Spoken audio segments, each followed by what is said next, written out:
alim, nabi, rasul, kenapa mereka minta hidayah? Kalau yang jahil sudah, yang baru separuh ilmu sudah, yang sudah berilmu tidak beramal sudah, yang meyakini yang batil sudah. Sekarang kita tanya, kenapa nabi tetap minta hidayah? Kalau 4 tadi menceritakan tentang diri kita. Tapi kalau kemudian yang kelima, kenapa Nabi dan orang-orang soleh yang mengikuti jalan para Nabi, yaitu para sahabat, para tabi'in, dan kita yang berusaha untuk mengikuti mereka, ridwanullah alaihim, kenapa kita masih tetap minta hidayah? Karena belum tentu apa yang antum dapatkan kalau sudah benar itu menjamin antum itu meninggal dalam keadaan itu. Kita apa pernah menjamin bahwasanya kita akan mati husnul khatimah dalam keadaan iman? Siapa yang menggaransi iman kita? Tidak ada. Minta hidayah supaya Allah itu memberikan istiqomah setelah kita dapat ilmu yang benar.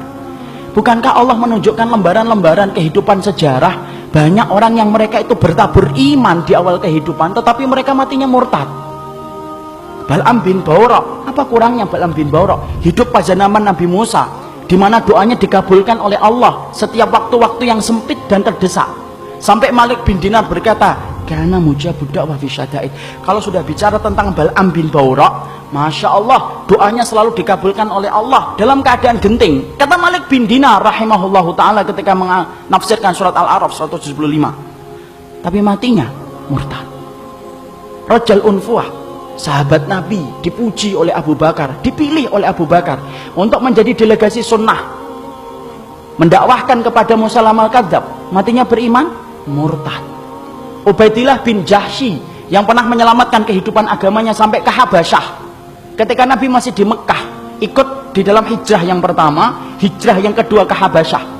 Beriman? Tidak, murtad di Habasyah. Kecintaannya minum khamr menjadikan dia murtad. Seorang muadzin yang diceritakan oleh Imam Qurtubi, murtad ketika kemudian tergiur dengan pesona seorang wanita yang dia lihat ketika adzan di tempat yang tinggi. Orang dulu ketika adzan naik ke tempat yang tinggi, melihat seorang wanita begitu cantik turun, ini gentle dia ini. Turun, dia katakan dia cinta sama wanita itu. Wanita itu berkata, tidak bisa kamu ini, nerima kamu, karena kami Nasrani dan kamu Muslim. Loh, dengan apa saya bisa diterima? Berpindah kepada Nasara. Pindah, ikhwan. Murtad, meninggalnya di hari dia meninggal dunia. Akan mencampuri istrinya, naik ke atap, kemudian jatuh. Belum sempat mencampuri wanita yang menjadikan dia murtad. Siapa yang menjamin? Ini yang kemudian kita khawatirkan. Minta terus hidayah. Kenapa kita minta hidayah walaupun kita itu sudah memelihara jenggot, sudah kemudian ngaji, istri kita sudah kemudian berhijab yang syar'i, kegiatan kita sering datang ke kajian ilmu, bertemunya kita dengan orang yang solih, terus kita menjaga hangatnya iman. Tapi kenapa kita tetap minta hidayah walaupun ikhtiar sudah kita lakukan? Karena tidak ada yang menjamin antum akan masuk surga kecuali Allah. Ya, makanya sampai dikatakan oleh Rasulullah, ada di antara kalian, fa inna ahadakum la ya'malu bi amali ahlil jannah hatta yakuna bainahu wa bainaha illa dhira'un fayasbiqu alaihi alkitab fayamalu bi amali ahli nari hatta yadkhuluha. Makanya sampai Nabi beliau bersabda, ada di antara kalian yang melakukan amalan surga sampai antara dia dengan surga tinggal sejengkal, tinggal sejengkal ikhwan. Satu amalan tak langsung masuk surga itu harusnya. Tapi ternyata catatan takdir mendahului apa yang dia lakukan. Lalu kemudian di akhir kehidupannya melakukan amalan penduduk neraka hatta yadkhuluha, sampai dia masuk ke neraka itu. Ada pula yang sebaliknya, fa inna ahadakum la ya'malu bi amali ahli nar hatta yakuna bainahu wa bainaha illa dhira'un fayasbiqu alaihi alkitab fayamalu bi amali ahli jannah hatta yadkhuluha. Nabi kemudian berkata sebaliknya, ada pula di antara kalian yang melakukan amalan penduduk neraka terus sampai antara dia dengan neraka tinggal sejengkal tak, kata Nabi. Tetapi catatan takdir mendahului apa yang dia lakukan.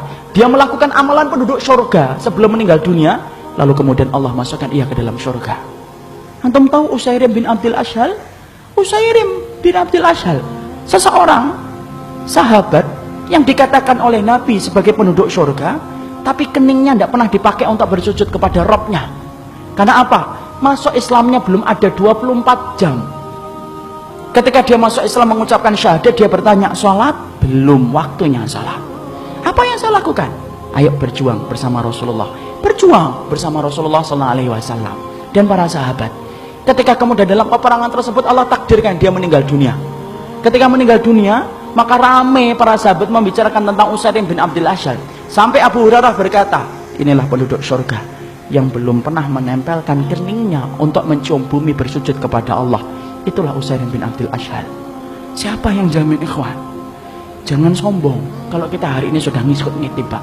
Jangan sombong ketika kita hari ini sudah ngaji. Belum tentu itu akan menjadi jaminan bahwasanya itu menjadi keimanan kita ketika meninggal dunia. Jangan magrur. Apa itu magrur?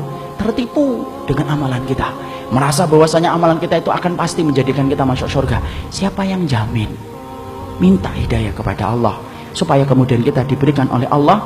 Kalau antum betul-betul orang yang solih, supaya hidayah yang antum minta menjadikan antum diberikan istiqomah sampai antum meninggal dunia.